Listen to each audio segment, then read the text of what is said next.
Hi, I'm Crystal Ray. Welcome to a night of healing, hope, in the arts with JC Jackson and Kiera Jackson. You're about to experience something rather special. These two beautiful women are raising money to go on a beautiful trip. They're going to go to Ghana, they're going to Israel, they're going around the world. And let me tell you why I'm super passionate about these two women. They have dedicated their lives to the service of others in ways that cannot be expressed in the time that we have. But trust me, if you've been following JC Jackson and her journey at all, you know what kind of pouring out she has done to bless others. And you and I, we have this opportunity tonight together to stand with her, to stand with Kiera, to pour into their lives the way they've poured out for so many others. Now, there's lots of ways that you can do this, and I won't bore you with them all, but if you visit her online at Elijah Broke the Gate, you'll discover that she's selling merchandise, these yummy lemonades that you'll see a little bit of a video of, these amazing lotions and balms and serums and things that all heal and grow, and it's amazing. Okay, and the world is opening up, and she's going to be pouring into people with a home that's to bless other people. I'm not saying it very well, but it's really exciting. And I just can't wait to watch all the beautiful things she's about to birth into the world. My name is Crystal Ray, and the best way I can support her journey is singing the cool songs and telling you to go check her out, participate, pour in. And this little one that she has helped raise, this one that's now nearly 6 feet tall and touching the ceiling, this Kiera Jackson, she is on the move. She's making some beautiful decisions, jumping into the healthcare industry in ways that are so beautiful, in between, mixed in with this little bit of artistry that is just blooming and blossoming in ways that is just chef's kiss. I think you're going to enjoy them so much. They're worthy of your time and the energy. So here's what I want you to do. I want you to take a moment. I want you to breathe. And I want you to inhale the arts with us, the beauty of our Savior, and the joy of what it means to give your life on behalf of others. I want you to partner with us as we do great things right here in Houston, Texas, and around the world. And if you haven't yet, find her on Cash App. She'd be happy to have you join. So come on in. I'd like to introduce them to you. JC Jackson and Kiera Jackson, the wonderful artists for whom we are doing this tiny art-filled fundraiser. Enjoy the show.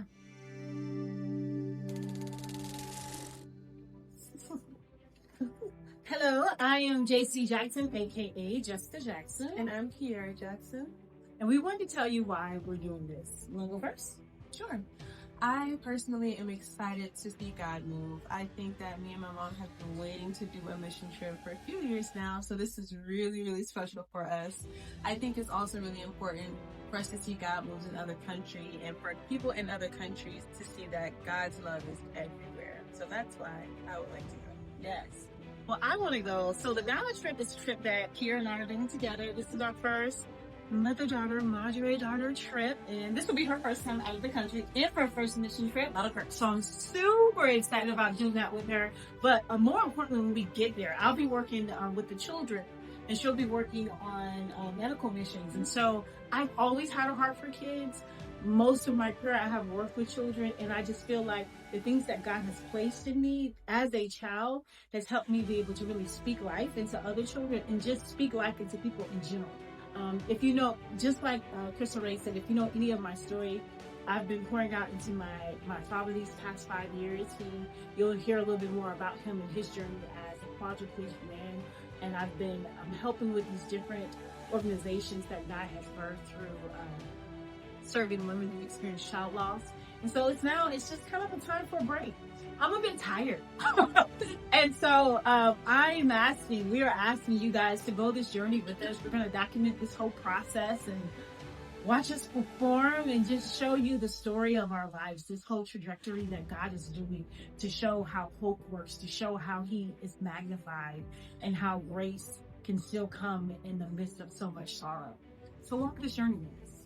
Please enjoy the show. Yeah. We'd be remiss without mentioning how much we appreciate City Life for offering the venue, the space, the love, and the energy. We are so grateful for how you've poured into all of us, and thank you for letting us use the space.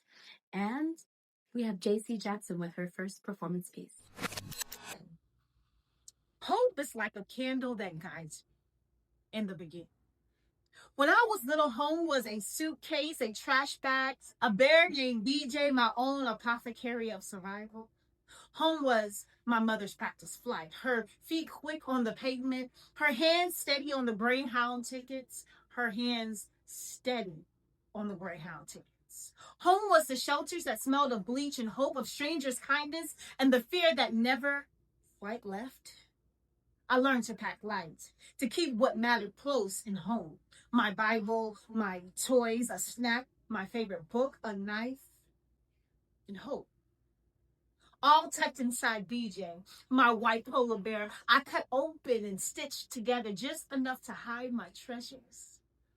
I was always ready to go, ready for the world to change, ready for the winds to blow. You see, my father was the villain in this story. His shadow chased us from house to house and town to town, chasing hope and beating her down. We ran from him, Hope, my brother and I, left with my mother, holding BJ tight. Learned to leave things behind. Other tools, other frames, books, the kitchen table, the bed I just made. Learned to carry home in my hands, hope in my heart. Never left hope. Never left hope. Never left hope. Physical evidence of hope in the soft fur of a stuffed bear. Hope is like a candle that guides me home. Grateful. Years passed. The man who beat my mother became just a man, just a father, just a body broken by quadriplegia. I watched him transform. I watched the villain fade into a man who needed care and love and forgiveness, a man who taught me so much, a man I fell in love with, my dad. Daddy, he was supposed to be from the beginning. Daddy who realized hope wasn't the villain, Dad. By the time Daddy died, a tear up. I was married and settled, and I had a home. A real home with walls and gardens with fig trees and pomegranates, tomatoes and peaches, rosemary and lavender, watermelon, apples and pears. Stop planting in pots and buckets. Put roots in the ground. Put roots in my husband. Put roots in my daughter. The daughter I did not birth. The daughter who did not come from my womb. She came from my heart, from my hope. Even after we lost hers, I put roots in our daughter. Because she came, hope, the firstborn of his seed and the firstborn of my heart. I put roots in my house, in the earth, and I had hope. Hope is like a candle that guides me here. And now I look at my God, her light, her grace, her brave, gentle spirit, and I know Abba God had a hand in shaping her soul. Now hope, not just mine. She's hers in this race, passed down the line, turning pain into grace, giving hope bigger space. Here. The way I grew up made me want to help children like me. It made me want to teach them and protect them, remind them of who they are and would be. It made me want to make sure they have hope to complete their dreams too. It made me want to be a good mama. Not just to my own children, but to others, to nurture hope in them, to push harder, to be a good example. Because my mama was a good example. Mama said, Abba God always walked with me. Abba God always taught me. Abba God always sat with me. Abba God always gave me hope. Hope is like a candle that guides purpose. He sowed hope into the very cells of my being, etched her into the chromosomes of my DNA. I knew I was great. Knew that children could be great. Knew that the very characteristics that were in me were in these and would be in she, Kiera, my daughter. Hope is like a candle that guides you. So when the world tries to snuff me out, tries to squash my flame, when the winds of loss and leaving threatened to blow me out, I remember I am a garden. I am the gardener. I am the seed and the sower. I am the hope that keeps on burning for me, for my daughter, for every child who needs a light to see their way home, for every child who needs a light to see their way home, for you. Now, let's go spread.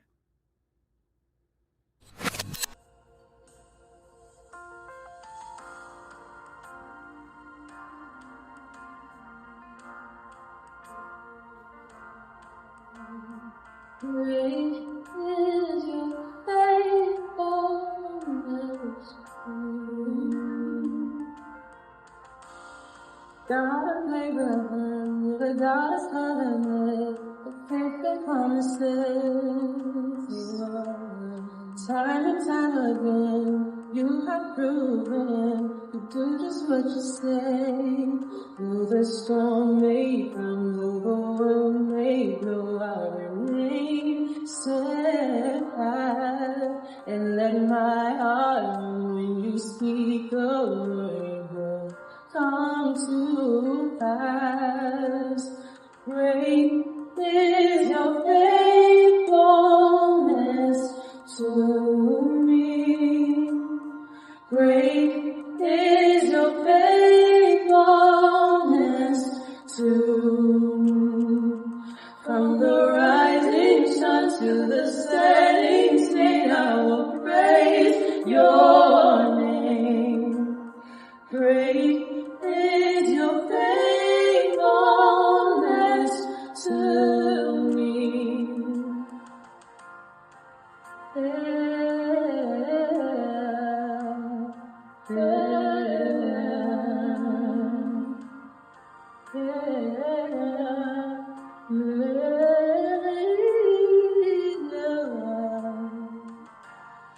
God from age to age, through the earth may pass away, your word remains the same.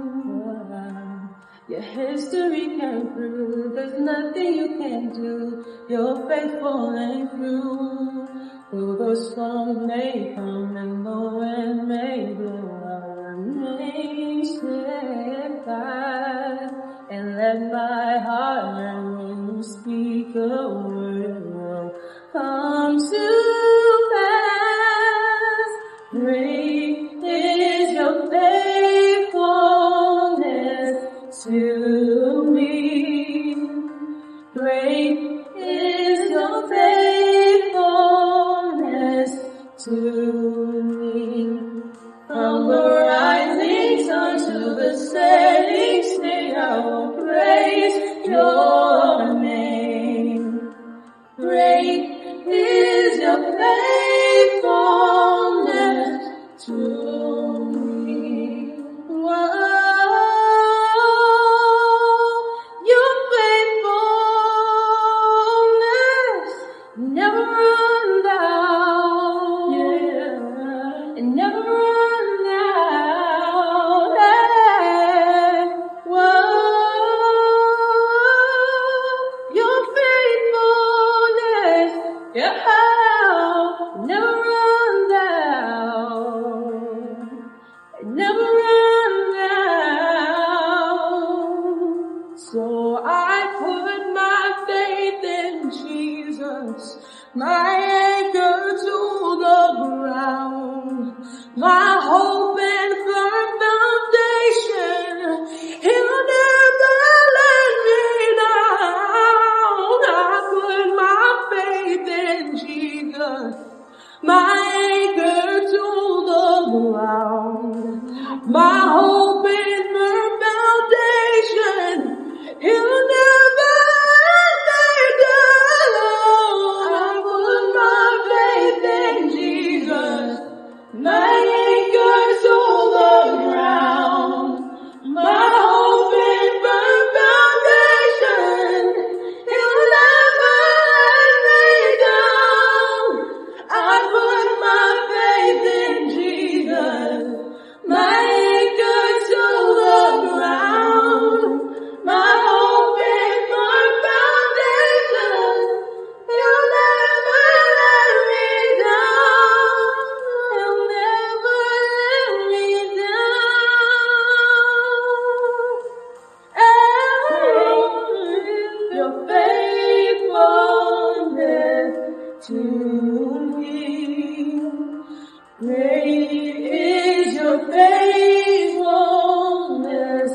to you.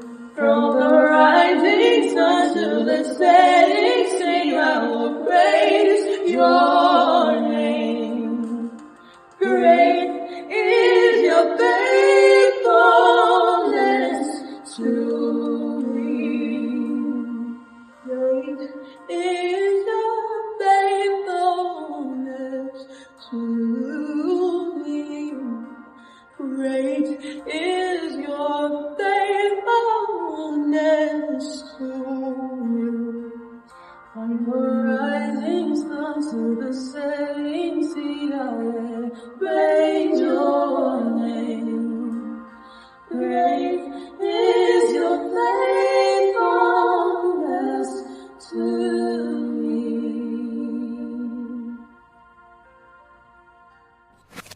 So part of this journey of life has been filled with so many difficult things and beautiful things. One of the things that was very devastating was the loss of my son, Joshua Elijah Jackson.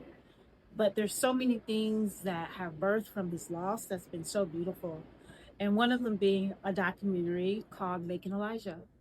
And Crystal Ray and I are co-producing that documentary. And this song is from the documentary, Making Elijah.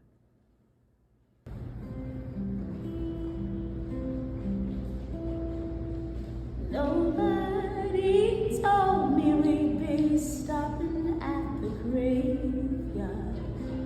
Nobody taught me how to prepare.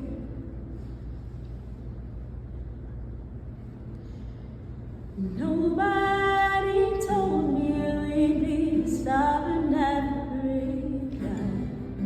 Nobody taught me how to prepare. Nobody showed me how to say goodbye to small ones. How do you travel through the valley of despair? Hold my hand, we'll put one foot in front of the other. Hold my hand, we'll take one step at a time. Follow me, we'll put one foot in front of the other. This is how we'll get to the other side.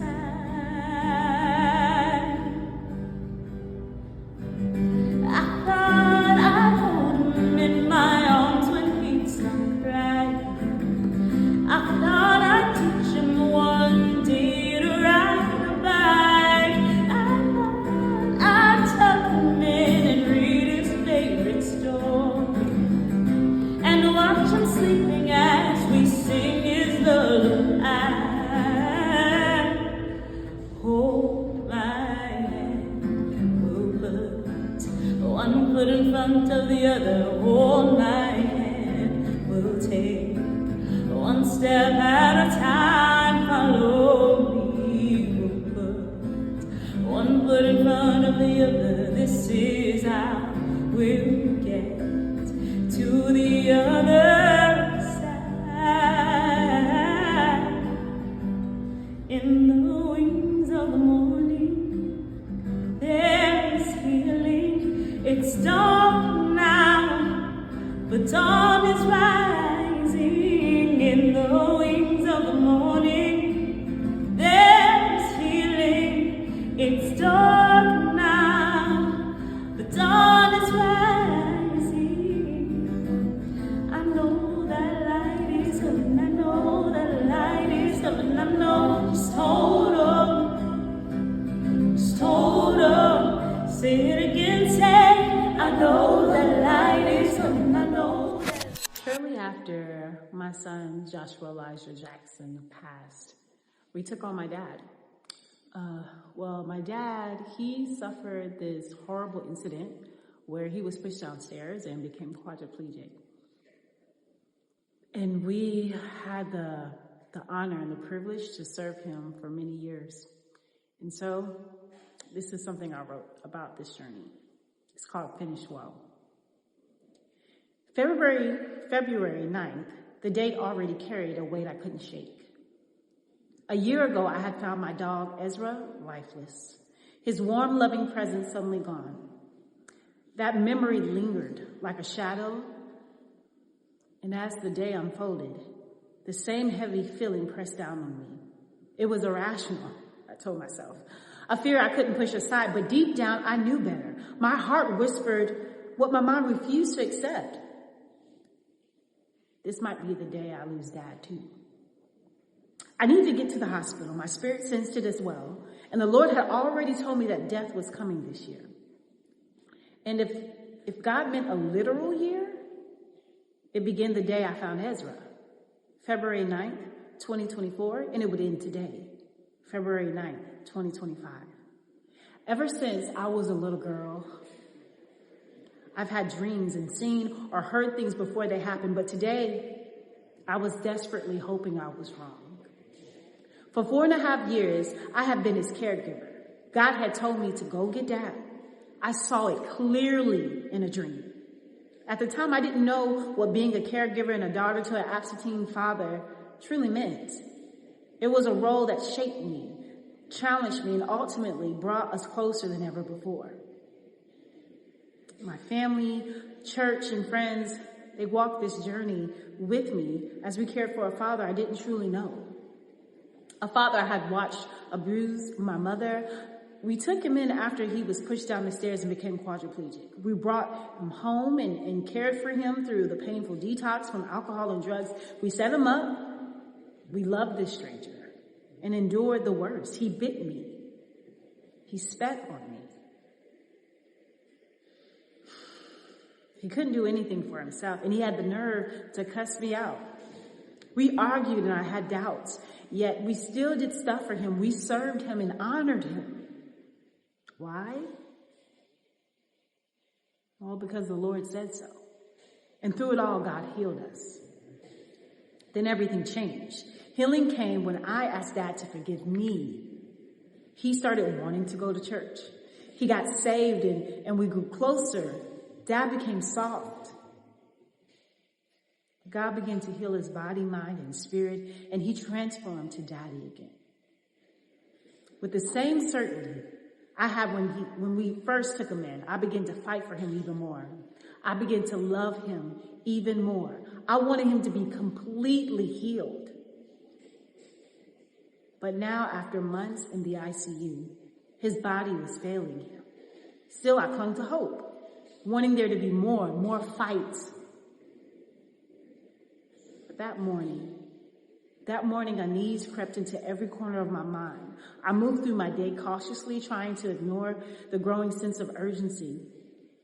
Jessica, I told myself firmly, you're overreacting. Get your stuff done first. You'll go to the hospital later. But the feeling wouldn't leave me alone. I decided to wash my hair. Pretty girls do their hair, right? And as I worked the conditioner through my locks, the phone rang. The hospital called me. My heart stopped as I answered. Your dad's heart rate is all over the place, the doctor said gently, but urgently. His blood pressure won't stabilize no matter what we do. I think you need to come. I took a breath and remembered the last time I had this call. I'll be there, I managed to say, forcing calm into my voice even as tears hugged my eyes. I have to rinse out my hair. Moments later, we were in the car heading to the hospital. The voices around me, family trying to comfort me, faded into background noise as my thoughts raced ahead.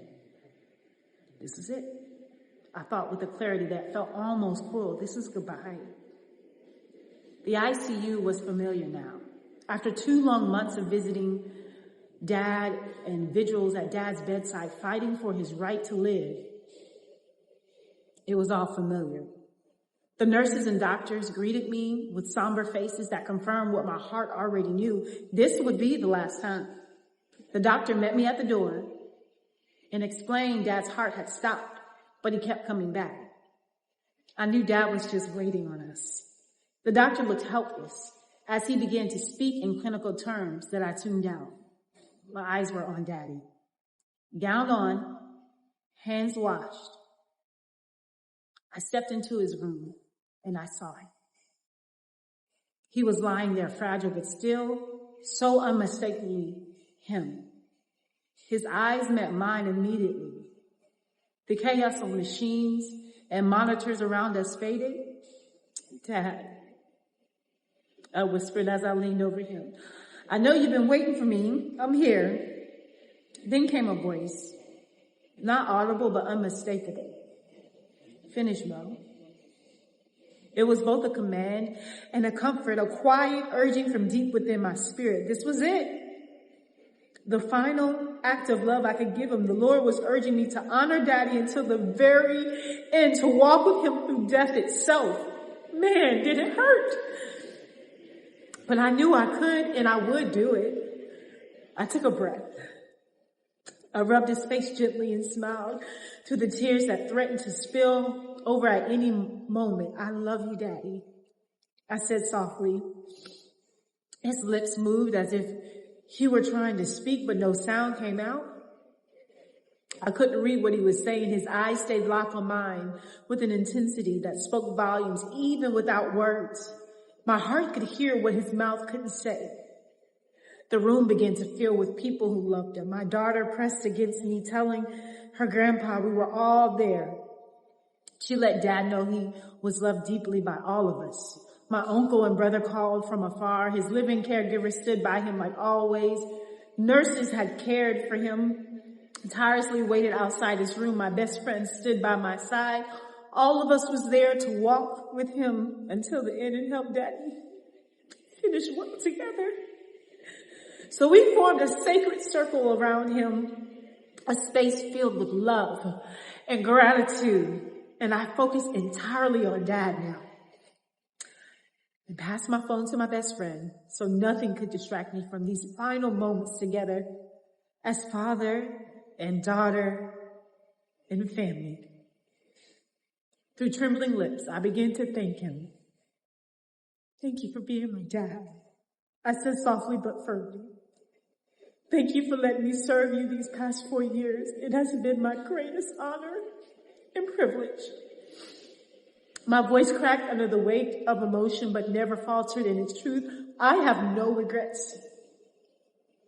I love you, Dad. We played his favorite song, Million Little Miracles by Maverick City Music, and sang along quietly as his heart slowed and his eyes began to dim. We reassured him that we were all okay, that he had done so well, that he could rest now. His face softened, peace appeared as Dad locked eyes with mine one last time. I love you, Daddy. I whispered one final time, and then he was gone. The stillness that followed felt almost home. A quiet so profound it seemed to hold all our love within its embrace. As his spirit slipped away, leaving behind only the body of the man who had taught me so much about strength and grace. We had finished well together in those final moments of love and gratitude, surrounded by family and faith. We completed our journey together, a testament to a bond that endured beyond hardship and even beyond goodbye. It's a love story only God could write. And though February 9th will forever carry its weight in my heart, it will also carry this, the memory of finishing well with my dad by my side until the very end. He finished well. She was jumping down the Dutch when someone threw in a bomb. She got it with both hands, but it's still looking so calm. They're speeding off the road. She's jumping better than most, but she can't keep it up without the Holy Ghost. If this is the season that she has been given, do not abandon your child. Be in it, jump in it, shout in it. 'Cause we know your grace is sufficient. Be in it, jump in it,